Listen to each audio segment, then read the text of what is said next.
I'm going down to South Park, gonna have myself a time.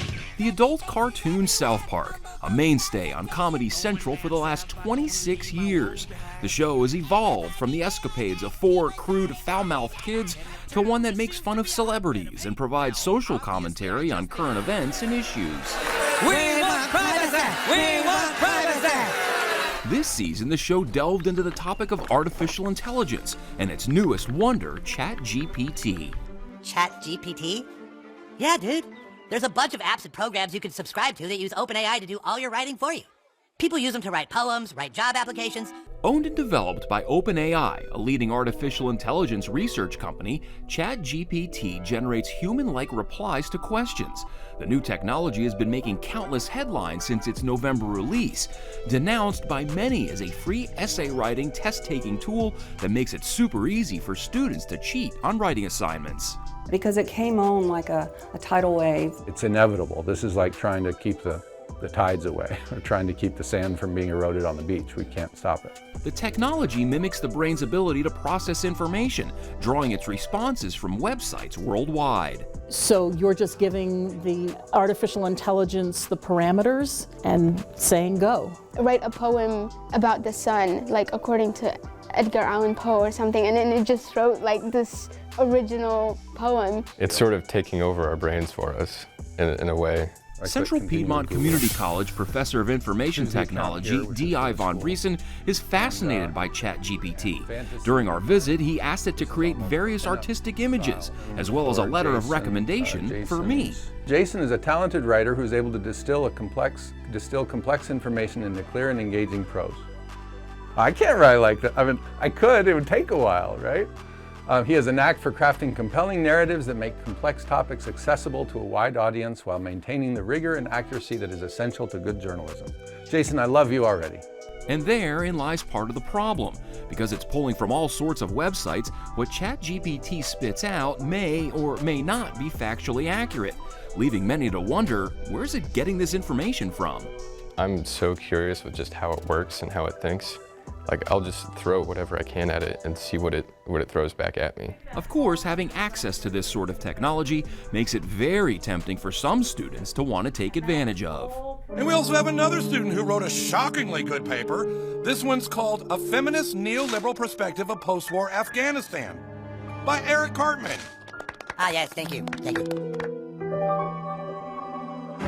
It is very tempting, like, because there's no way to check it, and it's very original, and it's also capable of citing sources. It's really the highest form of plagiarism because ChatGPT is just this mastermind at pulling from written phrases, so nothing is original.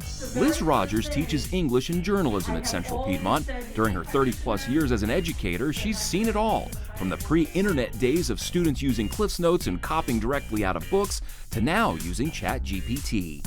And it worries me that the easier it is for students to not create original work and to rely on some other source for doing it, they're cheating themselves because they are not developing the skills. If too many people are doing that, we're going to get a sort of generation of people that are not as articulate in creating their own words or their own ideas, concepts. This is just another tool. Like Google's another tool, like the internet is another tool. You can imagine how people started to feel about the internet when it first came on from an academic perspective. You don't have to go to the library, remember the card catalog? You don't have to go to the stacks and get the book. Some people are like, woohoo! Other people are like, oh, that's just terrible. Kids don't know how to research anymore. And then we move on to Google, which sort of stepped up the game for search engines.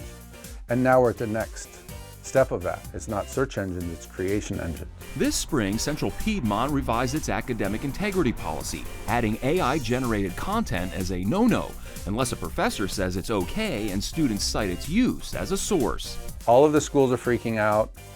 Some of them want to ban it entirely. The normal detection software that teachers are using, like tab switching, all this different thing, it's going to be very, very difficult for them to actually determine if this was AI generated or the student wrote this. It's just a shame that we have to bog it down with a chase for accuracy and integrity. It should just be a given. You know, do we just give paper tests? pencil on paper, and then we have to manually grade that now because that's the only way to confirm that you really know it. Technically not intended for children under 18, students in Charlotte-Mecklenburg schools do not have access to ChatGPT on their school-issued Chromebooks. We can block it in our district, but it isn't going to be blocked on a personal device. But CMS Chief Technology Officer Candace Salmon-Hosey is taking a wait-and-see approach towards it while getting feedback from teachers and administrators. Our instructors and our staff can use this product to benefit and to augment and enhance the lessons that they're working on. Salmon-Hosey isn't rushing to judgment of ChatGPT, mainly because she's seen this type of thing before, back when many districts banned websites such as YouTube and Wikipedia, which are now each widely regarded as valuable learning resources. You can use this product for creative lessons, for group work, to create more engagement and reflective practices,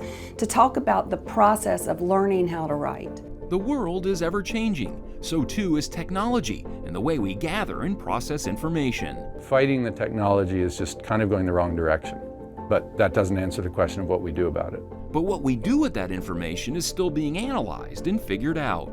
AI is going to be a part of what we do, just like the internet is a part of what we do. And we need to learn how to live with it. And time will certainly tell how this latest technology will be or won't be put to use. For Carolina Impact, I'm Jason Terzis reporting. Thanks for watching, and if you don't want to miss any more great regional stories, please subscribe to our PBS Charlotte YouTube channel.